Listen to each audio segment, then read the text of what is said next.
生于深林，非以无人而无方。君子之学，非为通也，为穷而不困，忧而益不衰也。知祸福终时，而心不惑也。君子说的是什么意思？白芷兰草生长在森林之中，并不因为那里杳无人迹而不吐芬芳。君子读书不是为了地位显达。叫你去背书呢。好，子书读书很有长进啊！哎，过来，过来，过来。想不想跟爷爷进咱们那个藏书楼去啊？想。那二弟能一起去吗？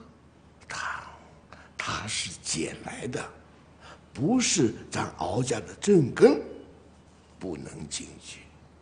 西天哥，你别生气。天下读书人，无不以藏书为美德，但有些人却将书籍作为私产，束之高阁，藏不是人。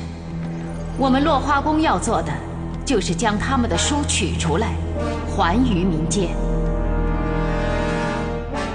由于师兄感情用事，酿成南湖楼灾难，我和爹赶去补救，却在这里遇上了影响我一生的2个男人。我南湖楼无故受此大难，都是落花宫一手所为。我已经发了毒誓，一定要找到那个人。承蒙各位书楼世伯兄弟前来救助，孔一白这里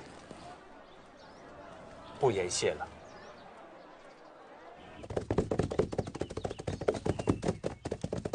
4套南湖史籍，开价800两。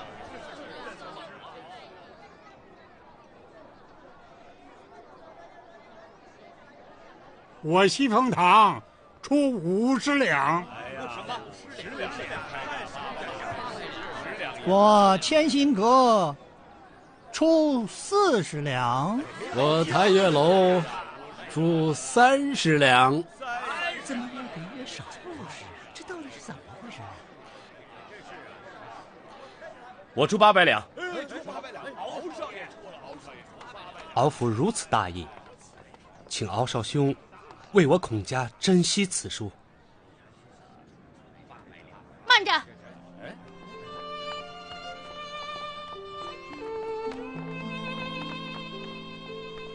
我出850两。这位姑娘，你真的要出850两吗？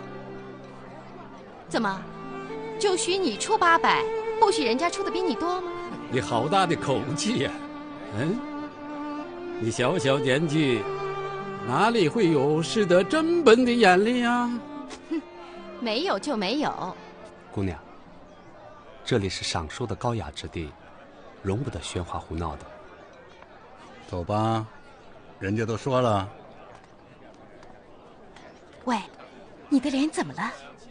是不是跟那几个老头抢书，被打伤了？你别怕他们，他们一个个都是虚张声势的。姑娘，你再胡闹，我们就要派人把你赶出去。哼，好啊，读书人也要动武吗？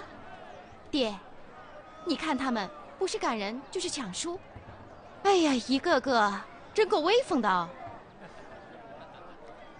这位姑娘，你真要出850两吗？那还有假？好，850两，我让给你。南湖史籍，乃南湖楼的镇楼之宝，岂能这么轻易出手？孔公子，敖家公子，虽然你没有得到南湖史籍，但也不能让你白白来南湖楼一趟。我这里有一本白鹿书院刻印的《三字经》送给你，虽不值钱，但已是稀世珍品。果然是村野的丫头啊，竟把《三字经》当圣贤书来拜啊！听你这口气，好像连《三字经》都没有读过。姑娘今天心情好，就一句句的教你。人之初，性本善，性相近，习相远。看来啊，你一定是还未领会，是不是？此乃读书人的圣地，岂能容你小女子信口雌黄？既然是圣地，我就想问一下诸位，孔家遇难，各位楼主应该出手相助才是。姑娘说的有理，我丰满楼今日放弃收书。这100两银票，是本姑娘相助南湖楼解一时燃眉之急，请孔公子收下吧。那，这姑娘仗义，真是令孔某感动。哎，别，你别行辞大礼啊！我只是做了点人事而已，跟他们不一样。惭愧啊，惭愧！刚刚听姑娘一席之言，我敖少芳胜读10年书。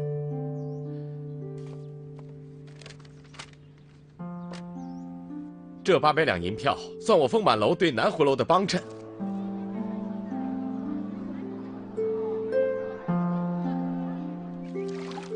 爹，我看敖家三公子倒是个侠义之人哦。或者这敖家老三是个极具城府的人。少芳不孝，愿受家法处置。老大，爹，这事儿你怎么看？老三不持家，不知柴米贵。三弟啊，这800两银子，等于上百亩好地1年的租金啊。老二，你怎么看？我不持家也不读书，我就会酿酒喝酒。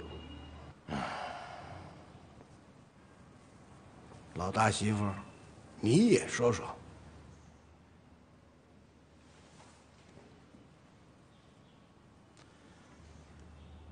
老太爷让三弟去是有道理的，既可以不得罪众书楼，也好让三弟的侠义名声远扬，为的是确立我们丰满楼将来的威信。三弟这样做，也是符合老太爷的意思的。老大，你得好好向你媳妇学学。夫车相依，唇亡齿寒。亲人善邻，家之宝也。老三，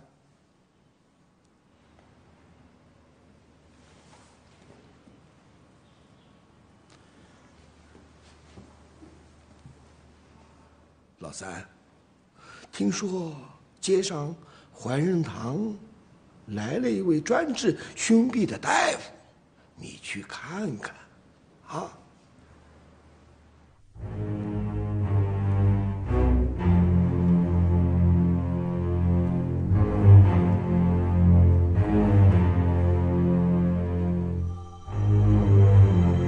冤有头，债有主。今天既然你们来了，就别想再活着出去。你爹不是我们杀死的。少说废话！我这么说恐怕你也不信。你可以回头问问你家人，分明是他们监守自盗，害死了你爹，然后把罪名强加在我落花公的头上。满口胡言，给我拿下！呀！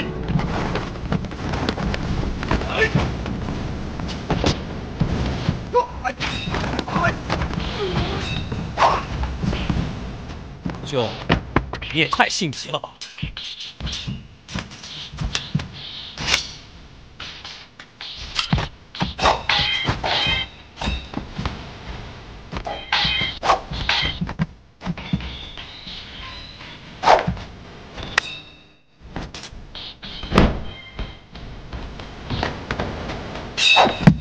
我落花公100年来只拿出不杀人，这个规矩在江湖上也是响当当。拿命来吧！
鱼丸不化的家伙，今天如果不教训教训，恐怕你会糊涂一辈子。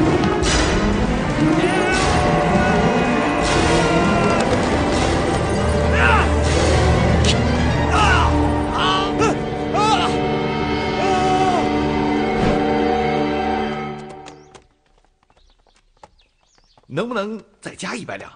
这兵荒马乱的年月，谁手头上有闲钱呢？这已经是高价了。此仇不报非君子。他们抢走的书都给我记好，把账本收好，藏好。总有一天，这笔账我要跟他们清算。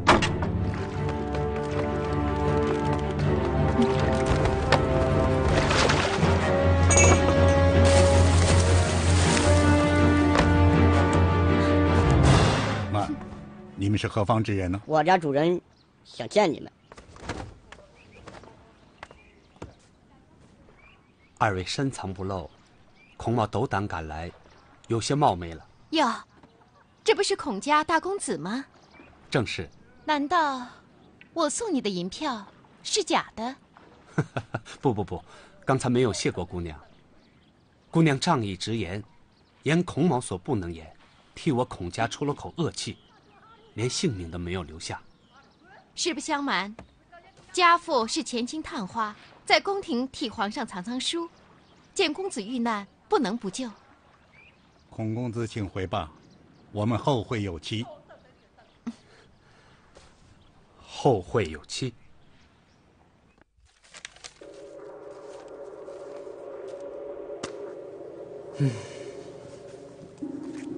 胡大。这2张银票，我们去兑还是不去兑啊？2张银票加在一起也有900多两，为什么不去取啊？胡大，你怎么看这个敖家的3公子和这个傅家的小姐呢？来者都不善，善者都不来。怎么看出来的？敖家有田产几千亩，谁不知道？敖家对辩护历来盘剥最甚，为何敖公子慷慨解囊？里面必有文章。那位富家姑娘怎么个不善？少爷，您果真相信那位女子是前清探花之女吗？为什么不信呢？少爷练的是东洋空手道，所以没看出那女子是个习武之人。如果我没看错，她还是个武林高手。如此一位亭亭玉立的姑娘，怎么会是江湖女侠呢？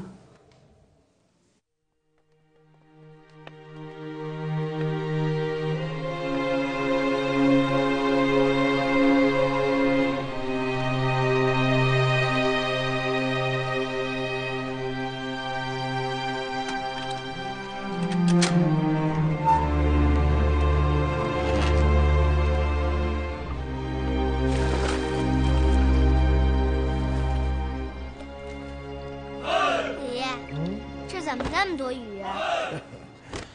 他们可不是一般的鱼啊，他们也是护楼兵。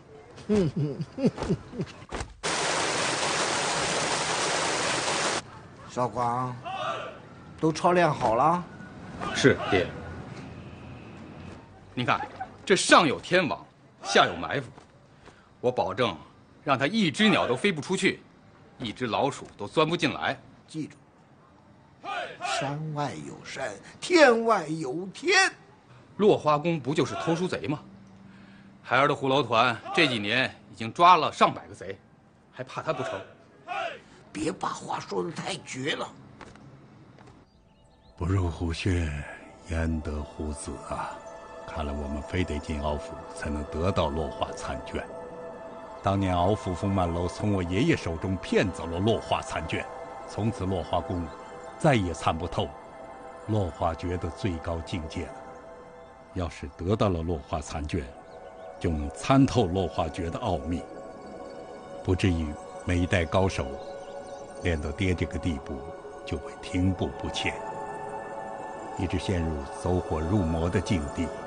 落花残卷到底是什么？是书，还是一种武功图谱？师傅，您看。敖公子，请稍后片刻。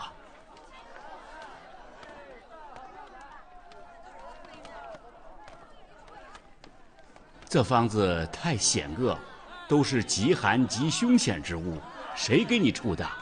你别问那么多了，照抓便是。喏，你这一锭银子也不够啊，就算在下只收成本，起码要50两银子。啊，我没带那么多钱呢。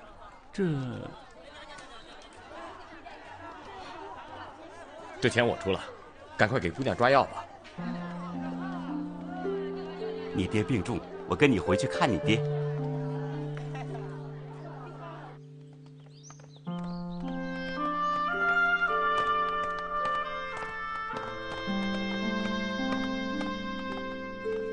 请敖公子等在此处，我爹得的是怪病，恐怕会伤到公子，你还是不要进去了。那姑娘就不怕伤到吗？他是我爹，再怎么样也不会伤到我的。公子请在外面等候吧。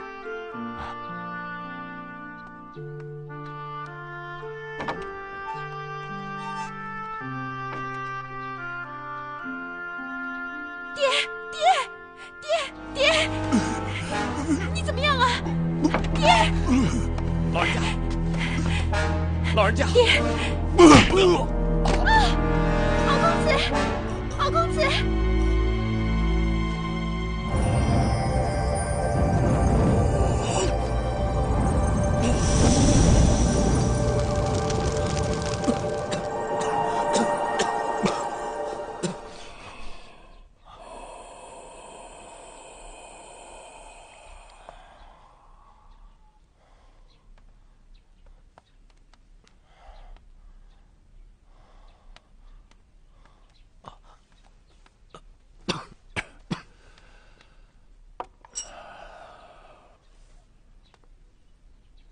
在下失手得罪公子了。啊，没什么，老人家生病了还这么大的劲儿，佩服佩服。你这话里有话，你还是在怪我爹啊？姑娘误会了，我绝无此意。这是咱们的救命恩人，不得无礼。知道了，爹。老人家既然好些了，我也要赶紧回家，不再打扰。那公子还记得回家的路吗？云儿，替我送送公子。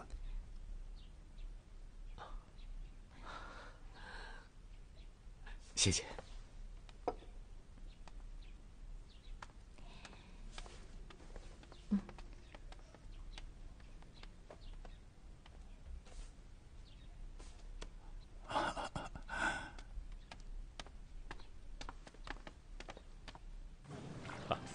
要说我跟姑娘还真有缘分，这一天里就见了姑娘2回。公子，你到怀仁堂可是去瞧病，公子得的什么病啊？心疼。心疼？为什么会这样？当南湖楼第一眼见了姑娘后，我这心中就隐隐作痛。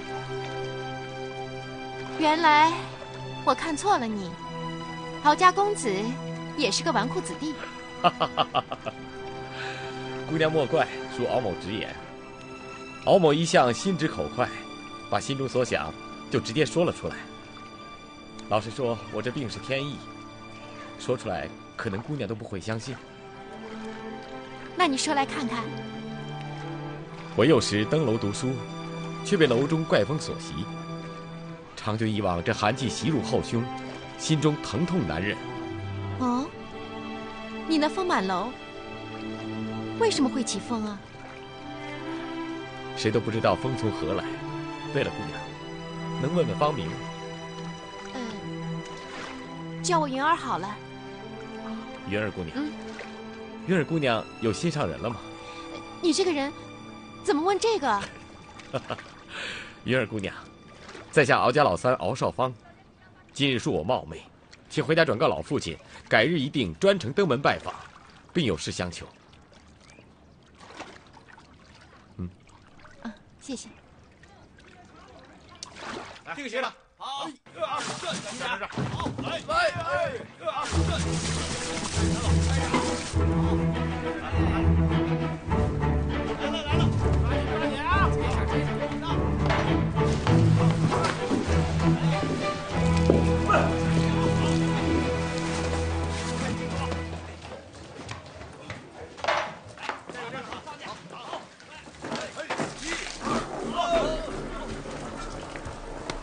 二哥，三弟啊，你跑到哪儿去了？让家里人好找。大喜，今日是我大喜的日子。哦，你大喜的日子，这很难得。说说看，什么事儿啊？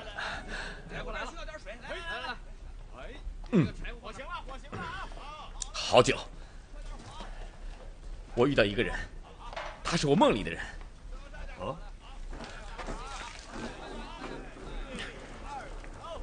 二哥，我真高兴，真的，我就想着把这喜事第一个告诉你。我这就回家，啊。哎，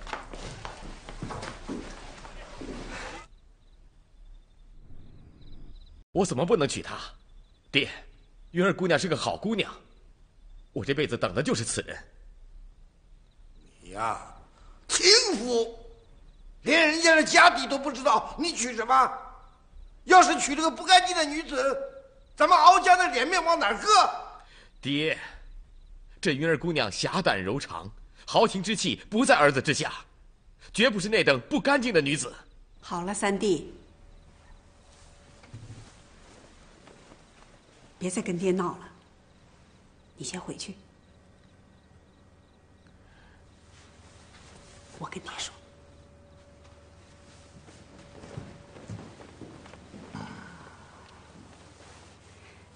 爹，三弟推了那么多门亲事，这回是他自己找上的，你应该高兴才对啊。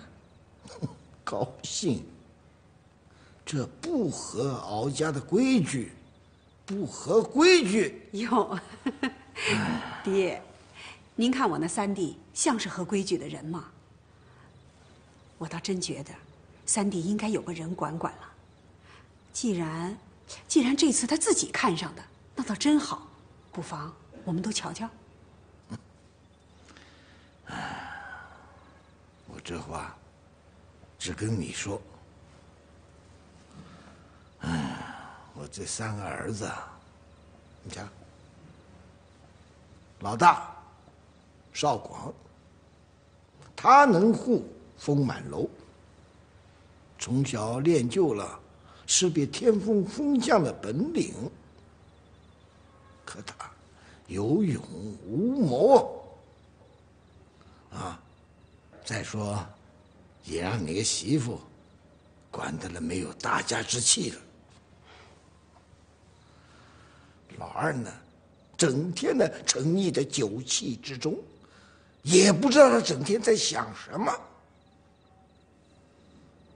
都说老三，他承继了我们敖家的灵慧，读的书也属他最多，但是不争气呀，意气用事，浮躁的很呐。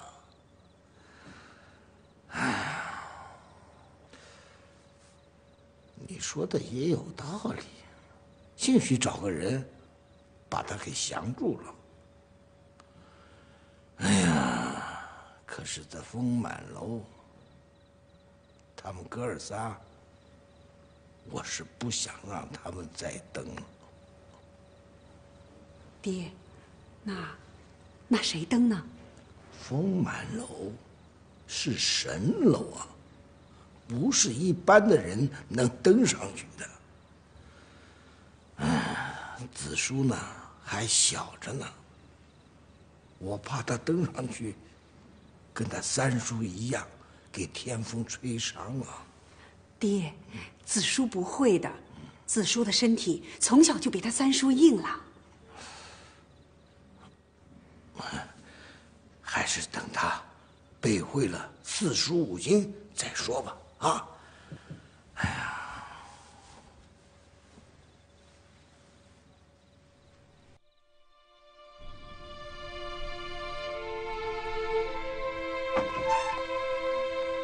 三弟，你就不怕爹说你？这姑娘值得你这样吗？嗨，随她吧，我这辈子只干这一件出格的事，值得。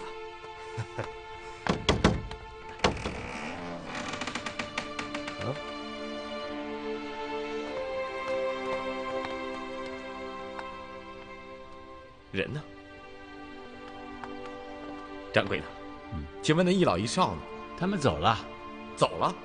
什么时候走的？不知道啊，他们没留下话啊。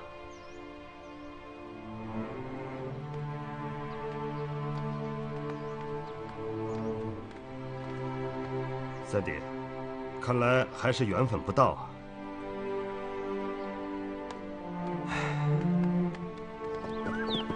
爹，我觉得应该跟那个傻子打个招呼的，哪怕是留封信也好啊。爹，你笑什么？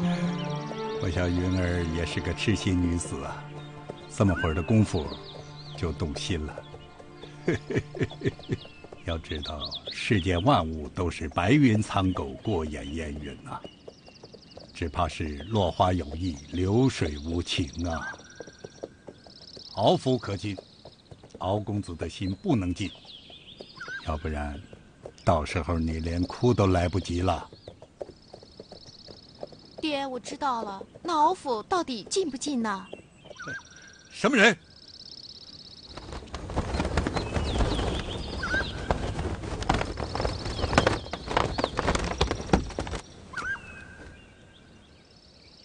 爹，他怎么又来了？孔少爷染上了恶风寒，求您救救我家少爷吧！你家少爷在哪儿？就在前面不远处。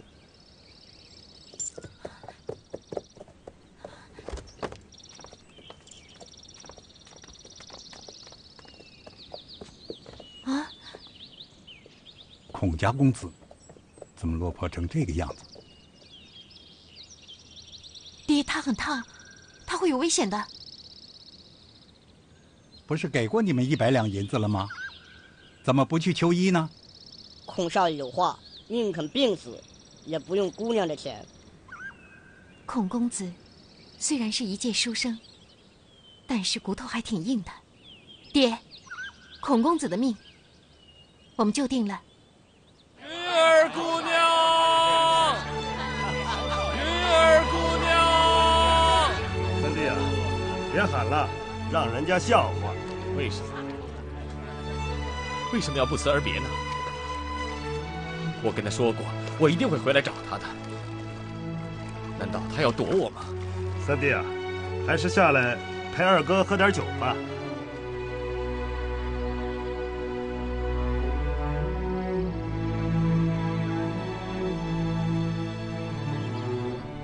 这条可怜虫，真是被整惨了。哼！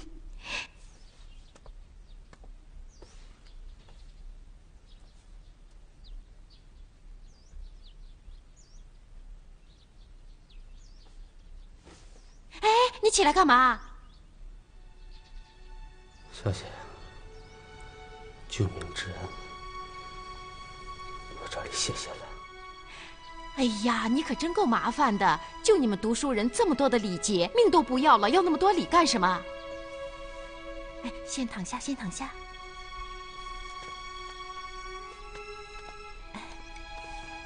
来，先把药喝了，喝了药病就会好的。快趁热喝吧。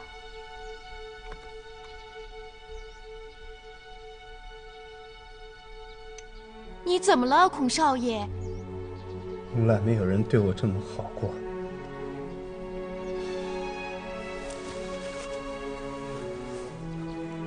姑娘的大恩大德，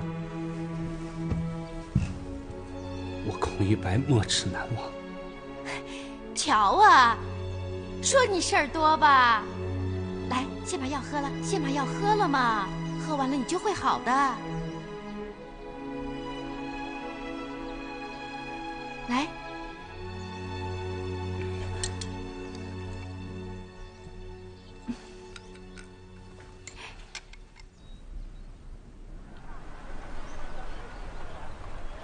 二位大恩大德，孔某。好了好了，别说了，又让我说你啊。孔公子此行是朝北呢，还是朝南呢？不知道。不过我是一定要找到落花宫那个贼的。他害得我家破人亡，不报此仇，我誓不罢休。看你，读书人，表面上文质彬彬，谦恭礼让，可是，一旦惹急了，还不是一样的狠毒啊？嗯。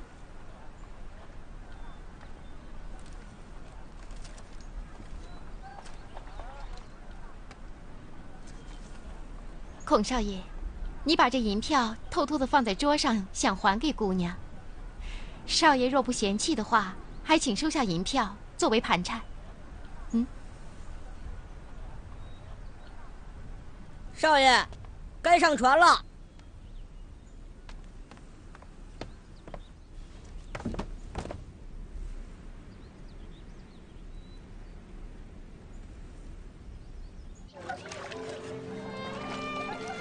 三弟，已经找了2天了，你不累，二哥我还累。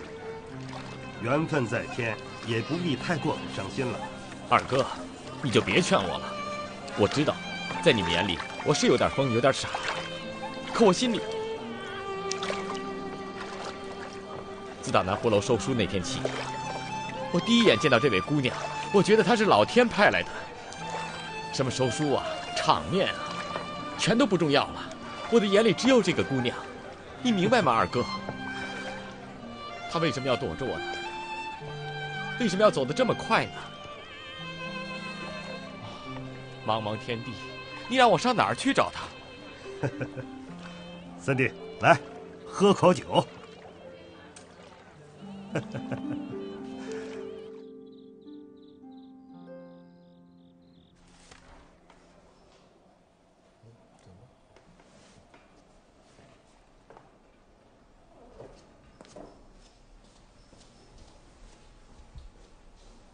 爹，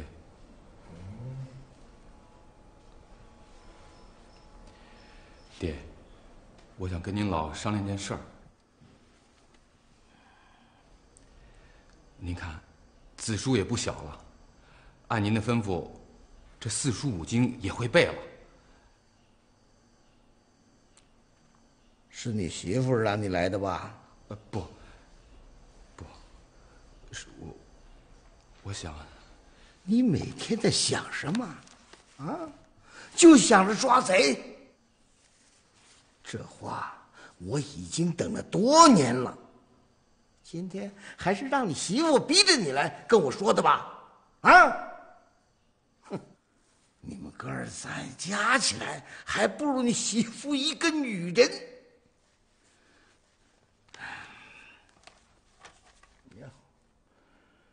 儿子看书，老子看贼，这倒也是个活法啊！行了，回去跟你媳妇说，明天开始子书我带。爹，您同意了？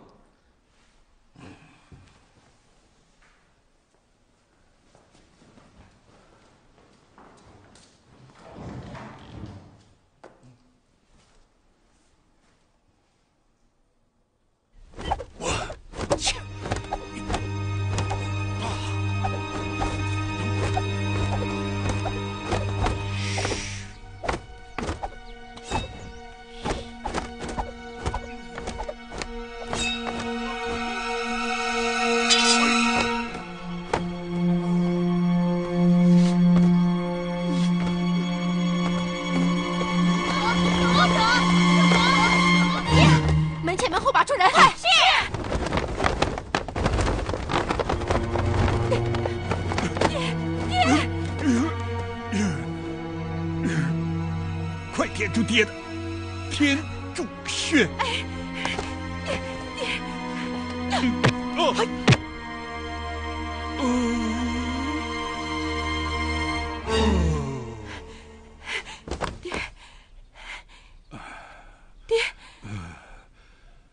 爹一连公就出现这种情况，以前是3、4个月就出现一次。爹，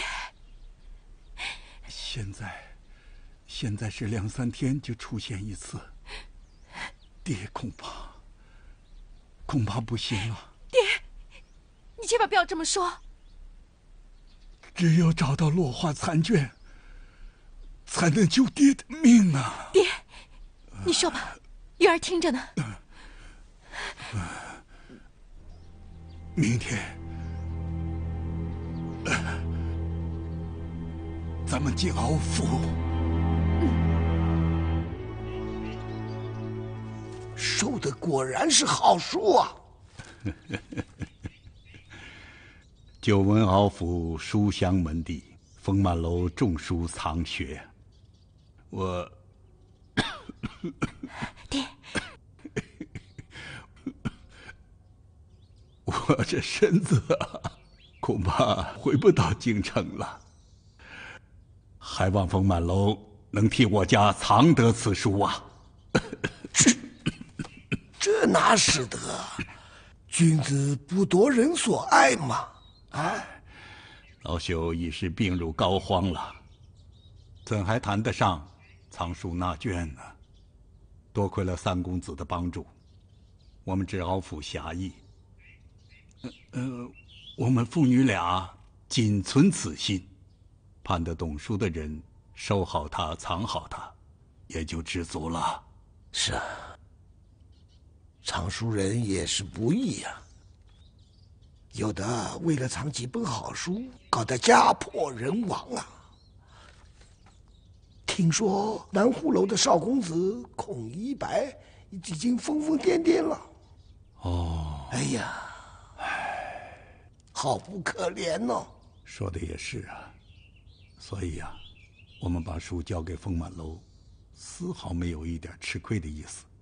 我们对敖府感激不尽呐。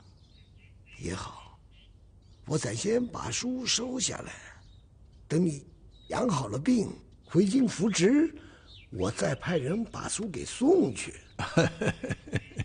好。哎，少芳呢？爹，他出去了。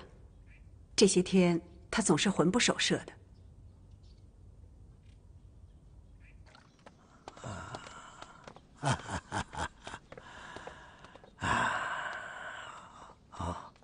对了，你到后院去腾出几间房子来，让老先生静养。哎，哦，对，你查过了吗？我派人查过了，他确实在宫里替皇上掌管藏书，还在他的包袱里发现了有宫里的牒文。爹，这书真有那么好吗？这书值多少钱吗？这是皇宫里收藏的，它价值千亩良田，万丈之地呀！那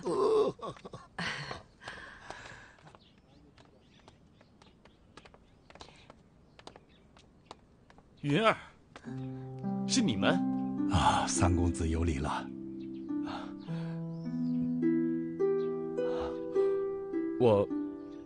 我还以为你走了呢。你们是要走吗？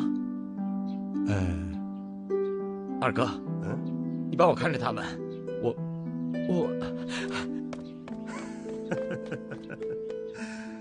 这三弟虽有些疯癫，却是一边赤诚之心。二位，还是请回堂上说话吧。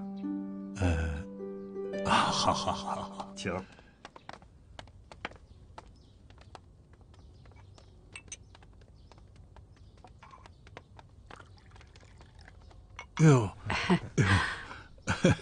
请坐，坐。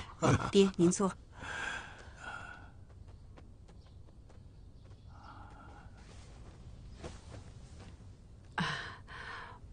我们想与老先生商量件事儿，不知当讲不当讲？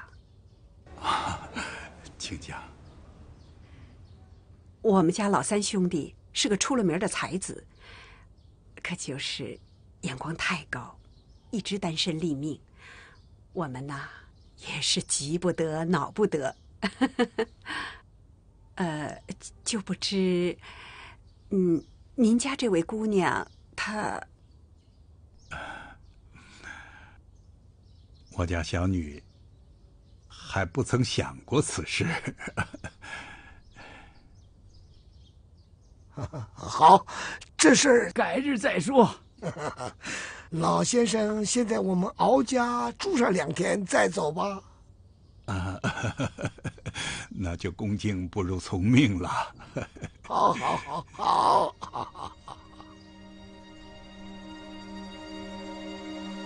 老太爷到。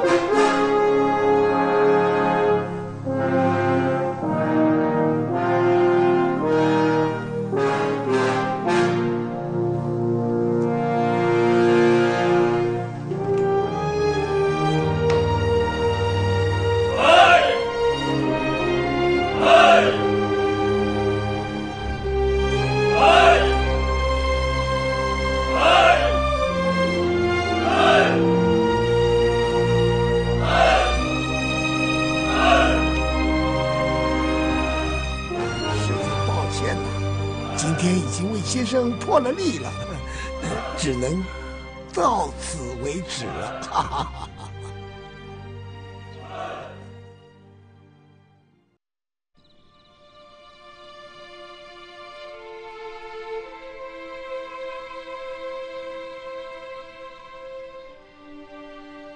风马楼乃4楼之首，闻名天下，果然是名不虚传呐。云儿，你是如何想的呀？爹，云儿没有想法，只听爹爹的。嫁到敖家，也许会在大婚之日有机会呀。可是爹又不放心你。爹，我答应你，敖家可进。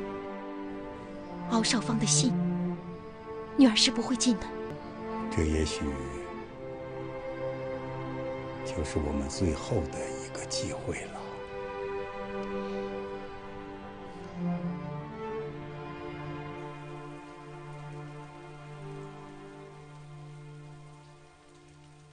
7月16，宜嫁娶，宜敬神。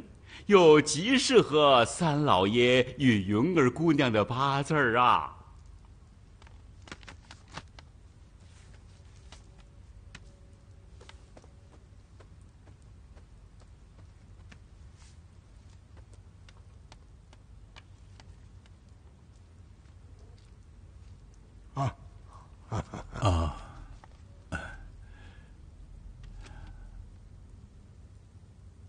香车应家婿，美酒宴嘉宾。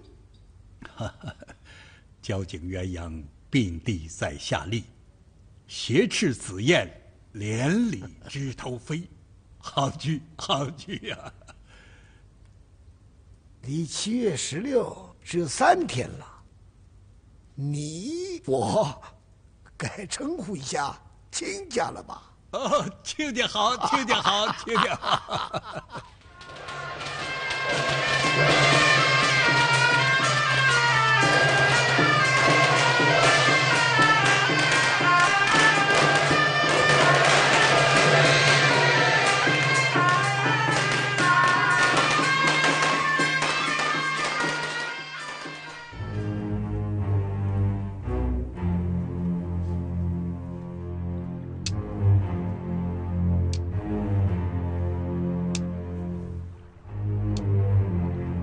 在我无助的时候，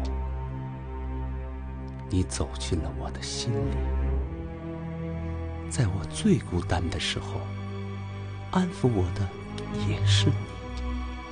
可是云儿，今天你留给我的却是遗憾。为什么？到底是为什么？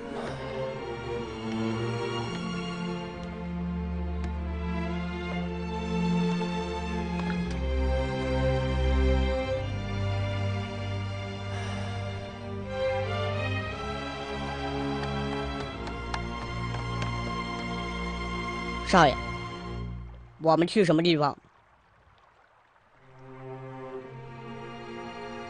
家是回不去了，南湖楼已经空了，就算回去，也是我一个人。你走到哪儿，库长就跟到哪儿。不，你不要跟着我，我一定要进敖家。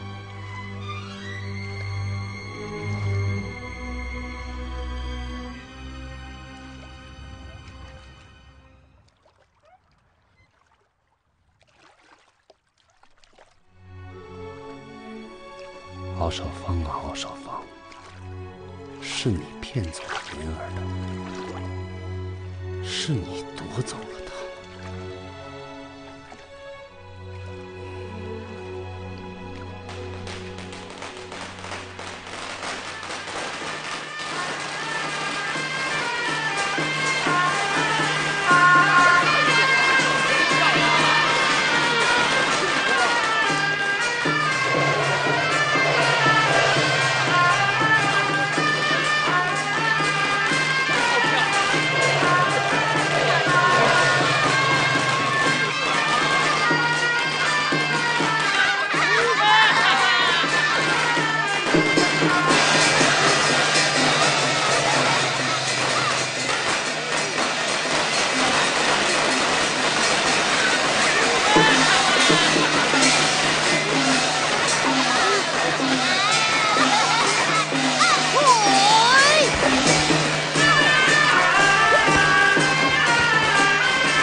天地，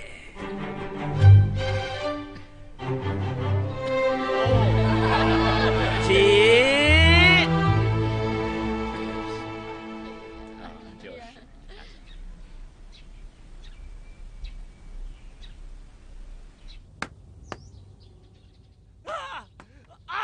谁叫呢？三奶奶是偷书贼，被大老爷抓着蹲打板子呢。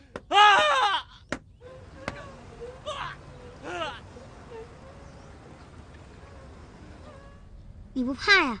我不怕，打，把他打死才好呢，谁也不许进。那我呢？我能进吗？也打死你。那楼是我的，爷爷说我背完45经就让我上。那楼里有怪风，要把你吹死的。我不怕，我爹说那风和他是朋友，帮他抓贼的。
你知道我今天有多高兴吗？有你真好。你真的这么想？从现在起，我一天不能没有你。我若死了呢？你若死了，我跟你死，我们去到另外一个世界，还要待在一起。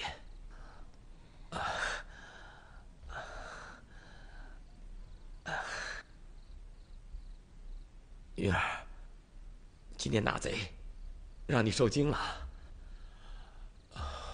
我们风满楼啊，贼是不断的，但是没有一个能逃过我大哥的耳朵。一个都没有。从来没有。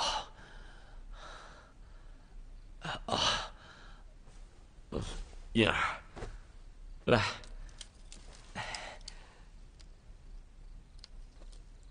给你看样东西。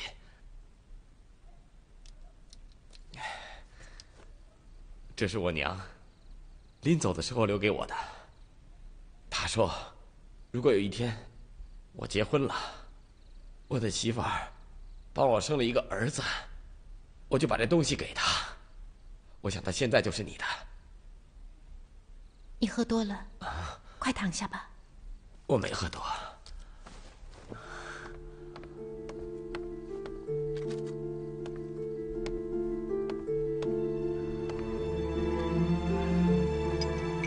来，喝点新旧茶。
跑不了了，来呀，准备弹射！他们已经中了我们的离魂伞了。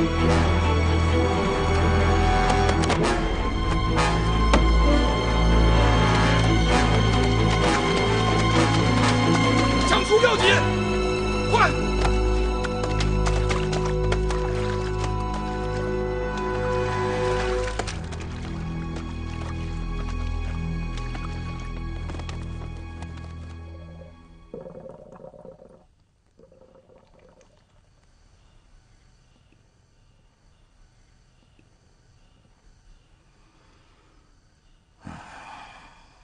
书损失了多少？总共42盒书，都已经被找回来了。凡是装在盒里的书都没有损失，只是有一本新唐书被箭射碎了，已经残缺不全了。纸片都找回来了吧？爹，您放心，我已经让护楼兵把每一张纸片都找回来了。那个盗书贼呢？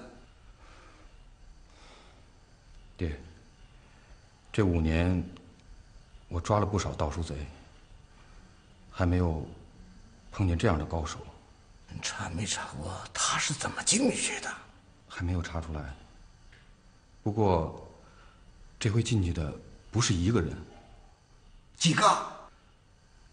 从飞出的书盒上来看，没有4、5个，他是飞不出那么多的。这么多人，他们怎么进去的？我正在查。哎，不是说他们都已经中了离魂伞了，怎么还能让他们逃走啊？啊？爹，我去找解药。不用，我自己可以化掉的。你快回屋去吧，要不让人发现了。爹，你真的能够将离魂伞化掉？这算什么？雕虫小技而已。只是落花残卷没找到，我们不能走啊。爹，你放心。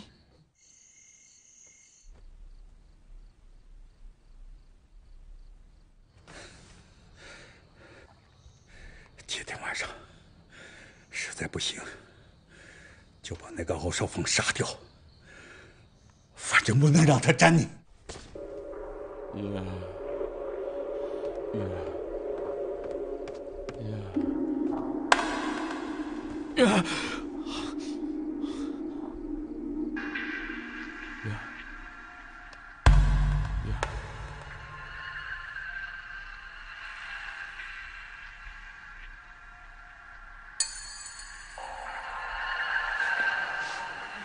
这丰满楼玉佩的主人，就是你了。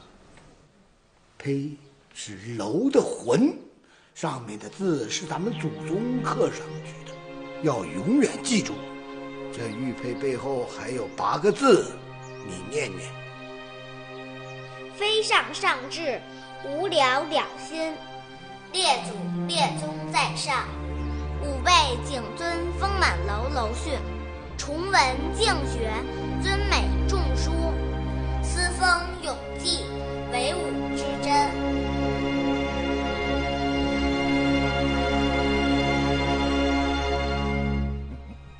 走，跟爷爷上楼。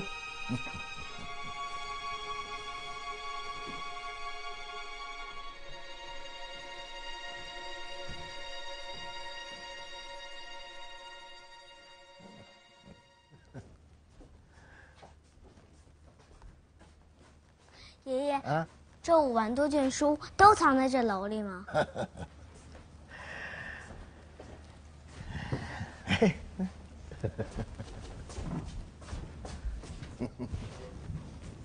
爷爷，这5万多卷书，我这辈子能读完了？读不完。要紧的书读100本就够你用一辈子的了。哦，对，在这个楼里边，爷爷要教你书本上没有的东西，识别善本、孤本的本领。这可是咱敖家一代一代传下来的秘诀。三婶，谢天，三婶，你绣的真好。谢天，你把书拿来了吗？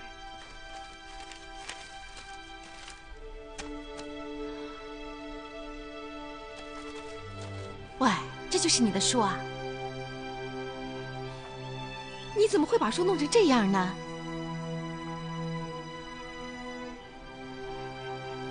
谢天，三婶儿问你，这里面是什么？字。那是什么？是人。人。三婶，非上上字，无了了心是什么意思呢？他说的意思就是啊，一个人如果缺乏大智慧，胸襟狭隘，那么他就不可能有通达的境界，不了却心中的烦恼呢，你也自然难以参透人间之事，明白吗？我还是不明白。谢天，你总有一天会明白的。这8个字，对你将来的一生都很重要，记住了。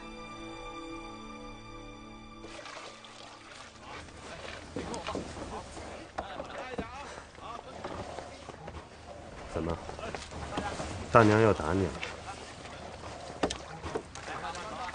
啊？为什么不让我上风马楼？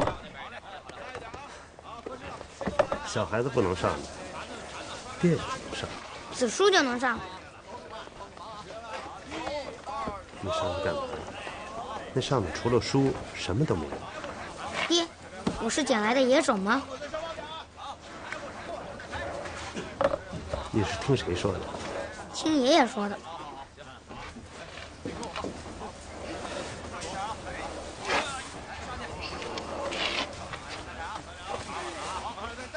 你是爹的亲儿子，我是你的亲爹。读书是为了做官，你想做官吗？那你能告诉爹，你长大了想干什么？我要娶一个三奶奶那样老婆。好志向，儿子。咱不读书，不登楼，娶个好老婆，一起喝醉了，讨一生的自在。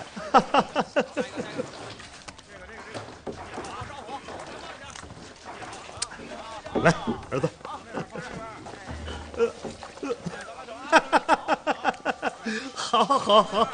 好儿子，记住了，只有酒是好东西。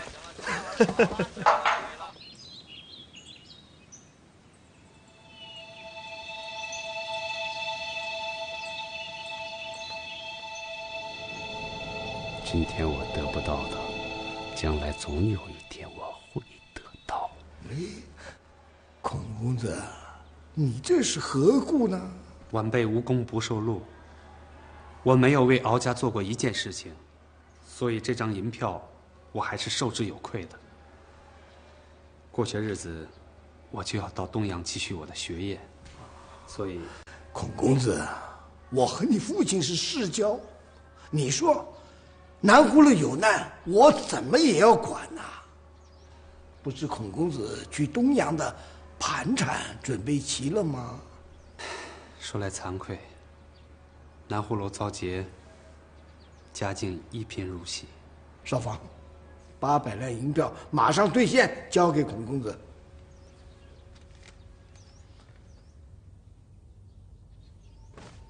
你，老太爷大恩大德，孔某无以回报。晚辈只有修书博记，愿传于丰满楼。贤侄，请起，请起。南葫芦素有修旧如旧的古书技巧，闻名天下。从不外传。丰满楼岂能破南湖楼的规矩呢？啊！现在哪还有什么南湖楼啊？没了南湖楼，自然就没有南湖楼的规矩。前段时间，我领略了少峰兄大义凛然之气，所以我还是愿意把我的修书技法传于三公子。爹，万万不可，万万不可！有何不可？少峰兄天资聪颖，我这次去东阳，恐怕修书的技法就失传了，所以，我还是希望把它传授给你。孔兄，少峰兄不必推辞，我已经决定了。少峰，从今天起，你要拜人为师，好好学学南湖楼补书绝技。爹。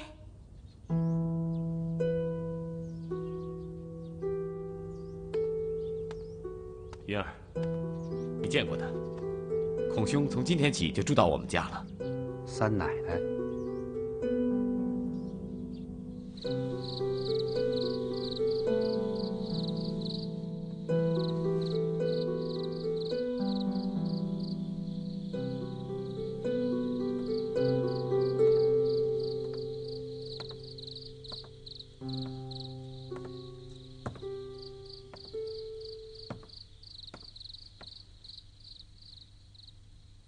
睡去吧，受了夜寒可不是闹着玩的。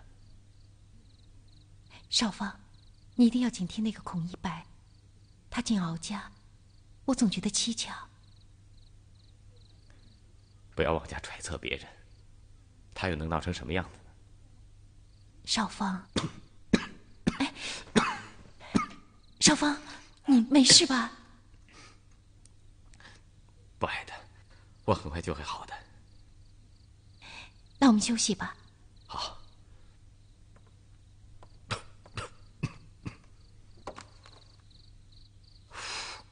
云儿，在想什么？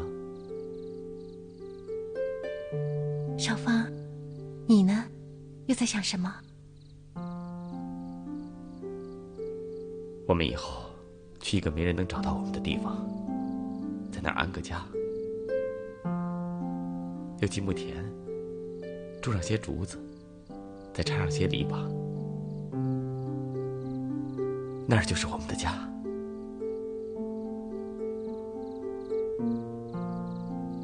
给我生个儿子吧。你怎么了？怎么这么看着我？少芳，暂时不要，等你身体养好了再说。没关系的，有了儿子，你在家里说话都会不一样的，知道吗？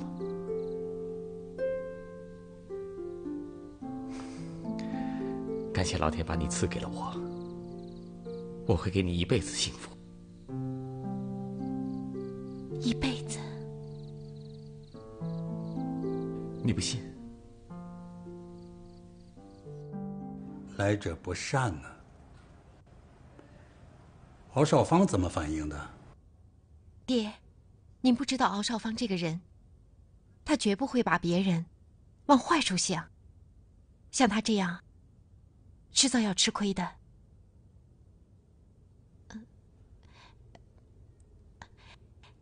爹，我是说，你什么都不要说了，你只要记住，进敖府前，爹跟你说的话就行了。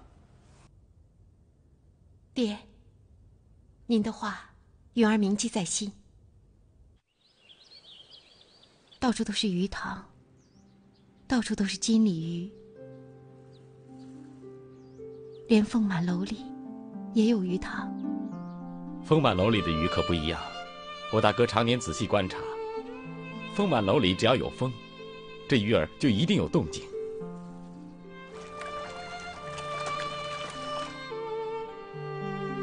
我大哥还有一个绝招，就是他手中的天鹅翎毛。楼中只要阴风一起，大哥手中的天鹅翎毛便会浮动，他就知道楼中有没有贼了。自家人都看不上，藏书又有何用？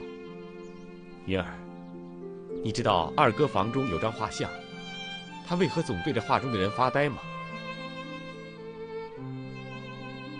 画中人是二嫂，她死了。二哥极爱她，怎知我二嫂竟是为了风满楼的书而嫁到敖府的。等进了敖府，他才发现他是不能上去的，于是我二嫂便冒险偷上风满楼。按禁牌应该是斩去手脚，二哥极力劝阻，爹才没下狠心。我二嫂自觉对不起二哥，第二天便上吊自尽了。从此，我二哥就终日与酒相伴，借酒浇愁。我大哥也觉得亏欠了许多，从此不再上风满楼，只在楼外拿贼。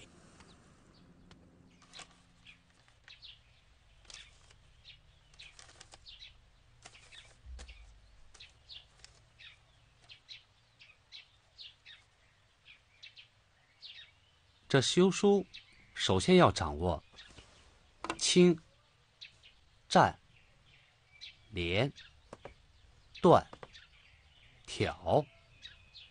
天下最易损之物是书，最难补之物也是书，因为水、火、潮、虫都是它的天敌。这所谓清，就要像我现在这样，要用手腕的力量轻挑书的残边。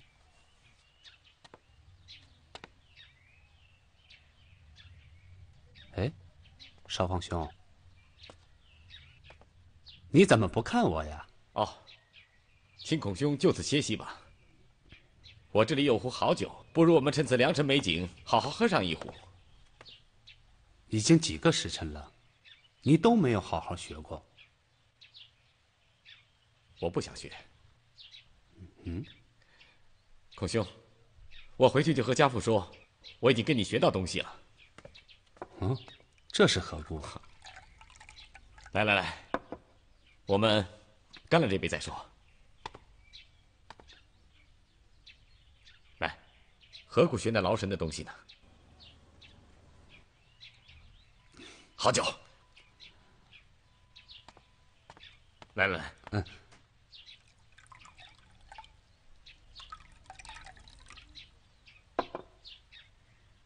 孔兄，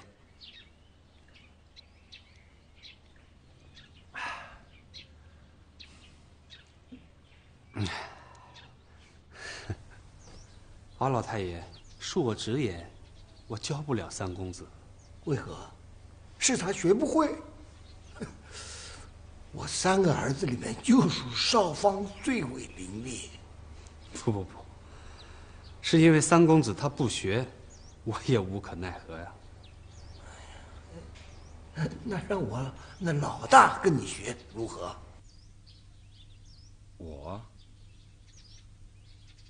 爹，这可是细工活，我只会武当弄剑的，这我学不来呢。老太爷您放心，我一定会将南湖楼的修书秘籍传与敖家。不过，有一事，请容我说上一二。请说。这世人都知道，南湖楼的修书秘籍只传于女眷，这因为我是家中的独苗，家父自然传授于我。只因为女子才能细心入微，也只有女子才能凝神贯注。这书藏百年，本来就积阴，而只有女子才能将阴气与书中的阴气通达，不至于受伤。我来到敖府，只是想表达一份我的心意。但见少芳兄不愿修书，我明白，也是有他的道理的。我不是因为这个。原来如此。孔少爷，您觉着谁来跟你学修书合适呢？敖家的三奶奶聪明伶俐，才气过人，适合修书。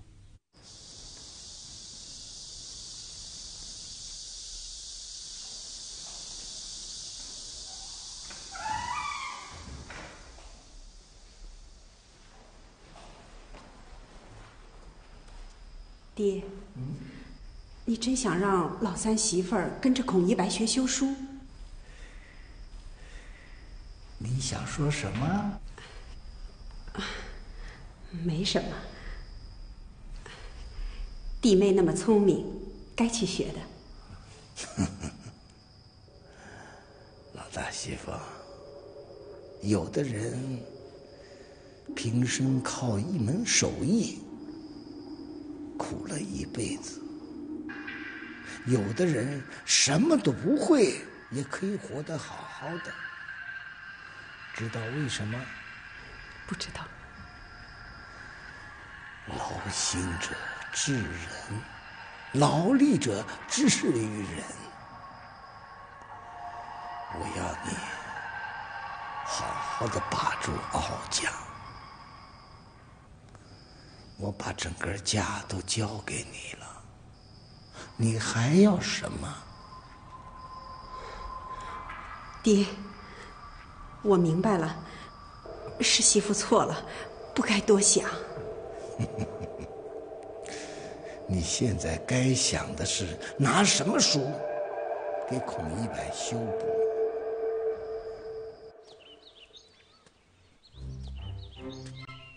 云儿，云儿，散场！散场！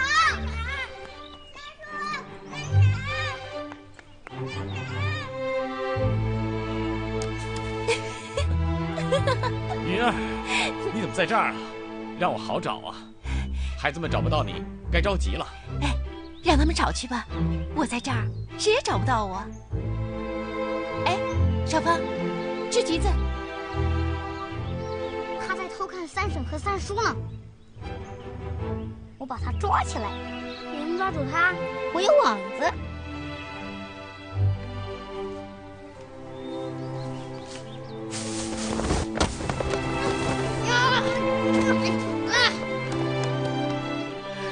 喂，少芳，你看，孔一白被谢天吊到树上去了。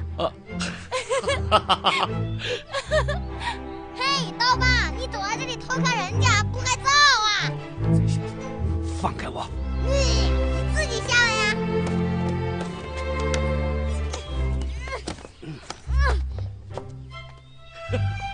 谢天这孩子野了点儿，野得可爱呀！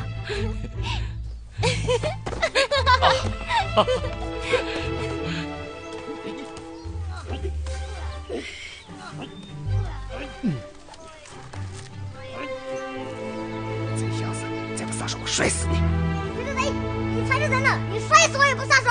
小东西，你还敢来欺负我？你给我撒手！就不撒手！快撒手！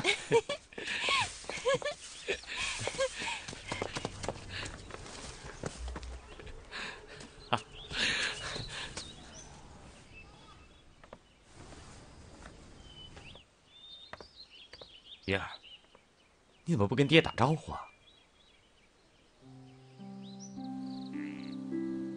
孔一白找你传授修书之法，这倒是个好机会。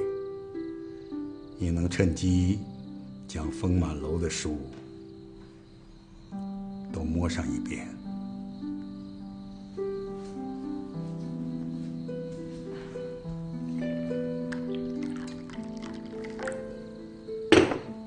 爹，那儿真的能找到落花残卷吗？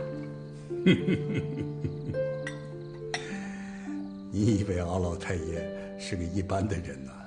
嘿，他一定会有防范的。他绝不可能把所有的书都交给孔一白修的。云儿，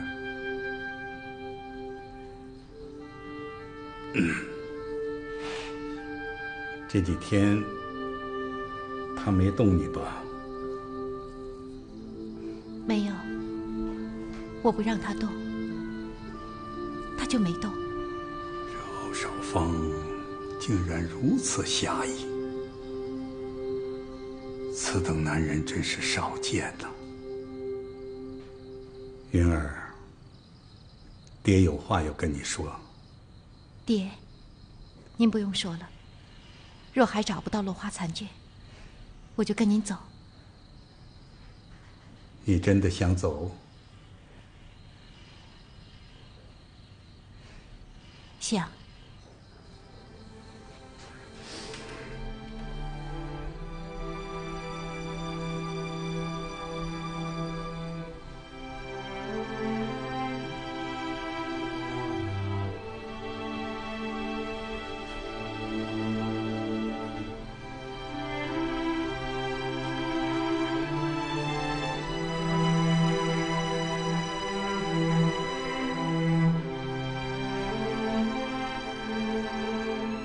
当爹的怎么会不懂得女儿的心呢？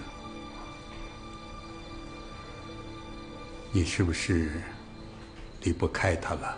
嗯？有什么心里话跟爹说？说呀。爹，女儿没有什么话要说，你就别问了，我这就去。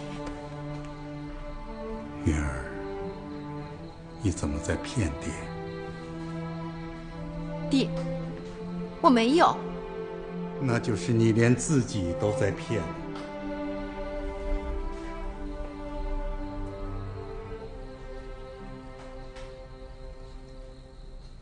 爹不强迫你做什么，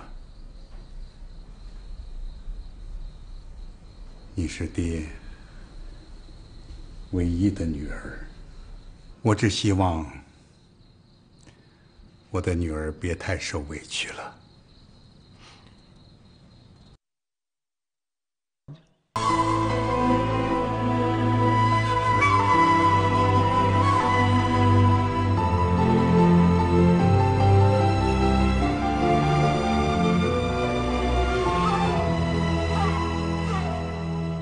我对你神秘的吹动，在身体里，在睡梦中，我对你暗暗的缠绕，你不会在意，也不会惊动。你在风声外，我在风声中，我在动中静，你在静中动。我是你看不见的存在，我是你触不着的未来。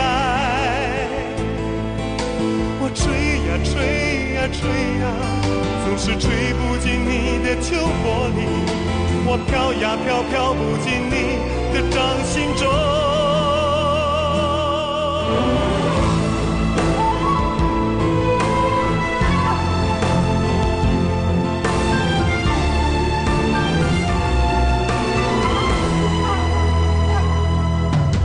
我对你神秘的吹动，在身体里，在睡梦中，我对你暗暗的缠绕，你不会在意，也不会惊动。你在风声外，我在风声中，我在动中静，你在静中动。我是你看不见的存在，我是你触不着的未来。我吹呀吹呀吹呀，总是吹不进你的秋波里。我飘呀飘，飘不进你的掌心中。